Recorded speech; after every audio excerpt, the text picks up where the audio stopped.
আসসালামু আলাইকুম রহমতুল্লাহি ওবরাকাতু। আলহামদুলিল্লাহ রব্বিল আলামিন ওয়াসসালাতু ওয়াসসালামু আলা মান লা নাবিয়্যা বা'দা আম্মা বাদ। সমস্ত প্রশংসা আল্লাহ সুবহানাহু ওয়া তাআলার জন্য, দুরূদ এবং সালাম বর্ষিত হোক প্রিয় রাসূল মুহাম্মদ সাল্লাল্লাহু আলাইহি ওয়াসাল্লামের উপর।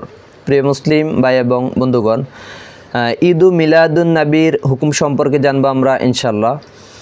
যে ঈদ ও মিলাদুন নবী হচ্ছে যে রাসূল সাল্লাল্লাহু আলাইহি সাল্লামের জন্মদিনকে কেন্দ্র করে এই দিনকে উদযাপন করা এবং ঈদ বানিয়ে নেওয়া।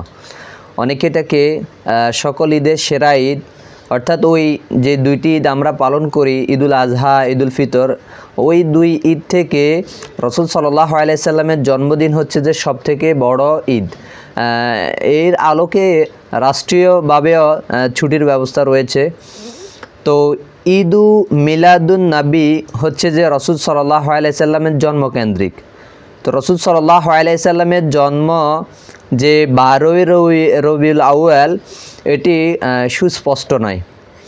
অনেক মতের মধ্যে এটিও একটি যে 12 তারিখে রাসূল সাল্লাল্লাহু আলাইহি সাল্লাম জন্মগ্রহণ করেছে। আরও অনেক মত রয়েছে, তিনি রবিউল আউয়াল মাসের 8 তারিখে, 10 তারিখে, 12 তারিখে, 18 তারিখে, 20 তারিখে, 22 তারিখে, এরকম অনেক মত রয়েছে। কারো কারো মতে তিনি এই মাসে জন্মগ্রহণ করেননি। তো রাসূল সাল্লাল্লাহু আলাইহি সাল্লাম যে নবী হবেন এটি আগ থেকে তারা জানতো না, তাই তারিখটি তারা লিখে রাখে নাই। আর এই নিয়ে অনেকগুলোই মত রয়েছে। তাহলে রাসূল সাল্লাল্লাহু আলাইহি সাল্লামের জন্ম তারিখটি অস্পষ্ট, এটি স্পষ্ট না।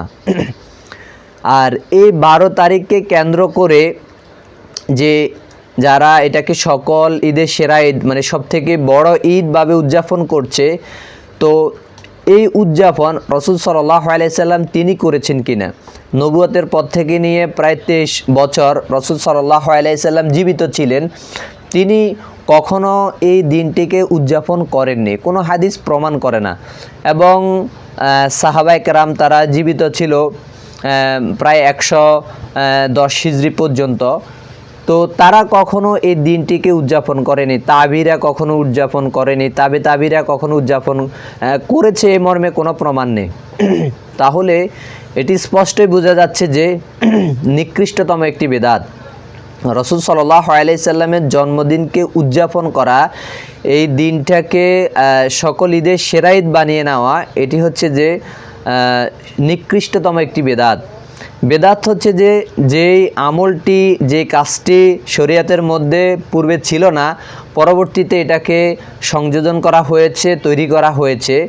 আর রাসূল সাল্লাল্লাহু আলাইহি সাল্লাম বলছেন, এটি সহিহ মুসলিমে রয়েছে যে 1718 নম্বর হাদিসে, মানে আমিলা আমালা লাইসা আলাইহি আমরুনা ফাহুয়া রাদ্দুন, কেউ যদি কোনো আমল করে যেটা আমি মোহাম্মদ নির্দেশ দিই নাই, ফাহুয়া রাদ্দুন, সেটা বাতিল। তাহলে এটি অবশ্যই প্রত্যাখ্যাত হবে, পরিত্যাজ্য হবে।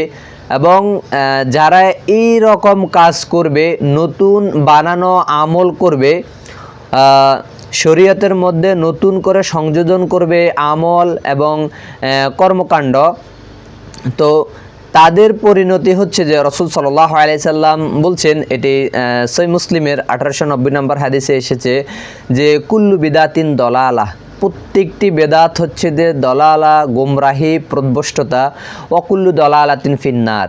এটি নাসাইতে সে অংশটি এসেছে যে 1560 নম্বর হাদিসে। এবং তাদের পরিণতি হচ্ছে যে জাহান্নাম। যারাই নতুন বানানো আমল করবে শরীয়তের মধ্যে, তাদের পরিণতি হচ্ছে জাহান্নাম। এবং তারা হাউজে কাউসারে রাসূল সাল্লাল্লাহু আলাইহি সাল্লামের হাতে পানি পান করার সুযোগ পাবে না। রাসূল সাল্লাল্লাহু আলাইহি সাল্লাম বলবে, সোহকান সোহকান লিমান বাদ্দালা বাদি, যে তোমরা এখান থেকে দূর হয়ে যাও। তো এই নতুনভাবে এটি আবিষ্কৃত, তারা এটিকে ঈদ বানিয়ে নিয়েছে এই দিনটাকে, রাসূল সাল্লাল্লাহু আলাইহি সাল্লামের জন্মদিনকে, এবং বলছে এটি সকল ঈদের সেরা ঈদ। এখন যে অন্য আমাদের যে দুইটি ঈদ রয়েছে, ওই ঈদে অবশ্যই আমাদের সালাত রয়েছে, খুতবা রয়েছে, করণীয় রয়েছে, কিন্তু এই ঈদে নেই কোনো সালাত, নেই কোনো খুতবা, নেই কোনো কর্মকাণ্ড। শুধু যে এই ঈদটাকে তারা যে বিভিন্নভাবে ঢোল বাদ্যযন্ত্র দিয়ে তারা বিভিন্ন জায়গাতে আনন্দ মিছিল করা, তারপরে ডিজে পার্টি করা, এগুলোকে তারা মনে করে যে এটা হচ্ছে যে ঈদ। তো এটি হচ্ছে যে শরীয়তের মধ্যে নতুন সংযোজন, নতুন একটি আমল তৈরি করা, এটি নিকৃষ্টতম বেদাত। তো আল্লাহ সুবহানাহু ওয়া তাআলা আমাদেরকে এই সকল কর্মকাণ্ড থেকে বিরত থাকার তৌফিক দান করুক। এই ঈদের নামে যে বেদাতটি তৈরি করেছে, বিশেষ করে এটি হচ্ছে যে মাজারপন্থী যারা, তারাই এটিকে উদযাপন করে, তারাই এটাকে প্রসার করতে চেষ্টা করে। তো তাদের থেকে আল্লাহ সুবহানাহু ওয়া তাআলা আমাদেরকে হেফাজত করুক, এই কর্মকাণ্ড থেকে যাতে আমরা বিরত থাকতে পারি। আল্লাহ তাআলা সে তৌফিক দান করুক। ওয়াসাল্লাল্লাহু নবিনা মুহাম্মদ ওয়া আলা আলিহি ওয়া সাহবিহি আজমাইন। ওয়াসসালামু আলাইকুম ওয়া রাহমাতুল্লাহি ওয়া বারাকাতুহু।